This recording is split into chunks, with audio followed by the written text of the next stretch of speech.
пускай ходит. Когда мой ребенок первый день в школу пришел, вы говорите обязательно, что Бог создал вселенную, и он ошибся в том, что девушка будет носить платок. Какую вещь вы говорите? Скольких вещей открыли сегодня с помощью Корана, познали науку, технологию, разум человека в больнице, в всяких местах. Сегодня люди берут с Корана знаний. Многие профессора, ученые это говорят и твердят. Развалилась история Дарвина, который также в светских школах, как вы говорите, навязывали нам, что вот человек произошел от обезьяны и так далее. То есть упала эта диалогия. Оставьте, пожалуйста, не говорите такие вещи. Пускай наш ребенок пришел перед ним. Мой ребенок говорит, знаешь, отец, ко мне пришли дети, мне было приятно. Я общался с их родителями, они тоже так же говорят. Наши дети обрадовались, потому что они первый раз увидели в школе такую девчонку, которая одета, покрыла свой срам. Так как говорится, вы русский язык-то знаете сами, что же такое провал считалось вот это слово, да, прошу того, что девушка, когда платок не покрывала. Где ваши обычаи, где ваши традиции? И вы хотите, чтобы у нас осталась культура только, памятники, чтобы мы ходили этим пока? Нет, наш Бог нам велит, и мы будем соблюдать.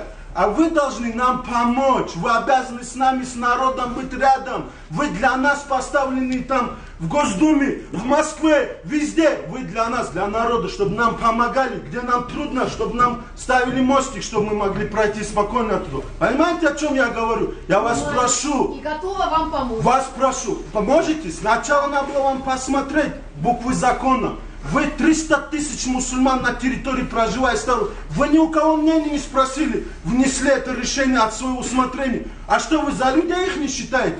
Вы их религию не уважаете? Или их детей не уважаете, которые пришли туда учиться знаний получать? Они же с одним. У меня брат русский, сестра русская, жена русская.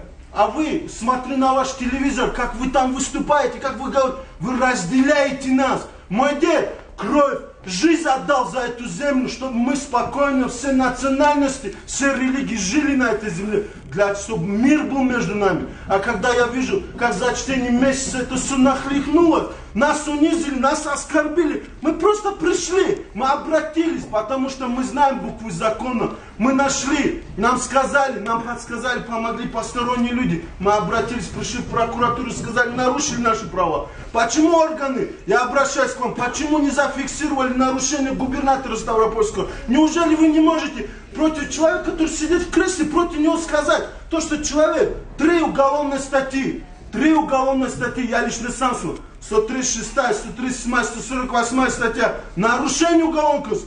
Нет, у нас свой мотив, мы будем свои вам. Оставьте, я вас прошу. Придите здесь, за этим столом. Мы пришли сюда, чтобы найти общий язык.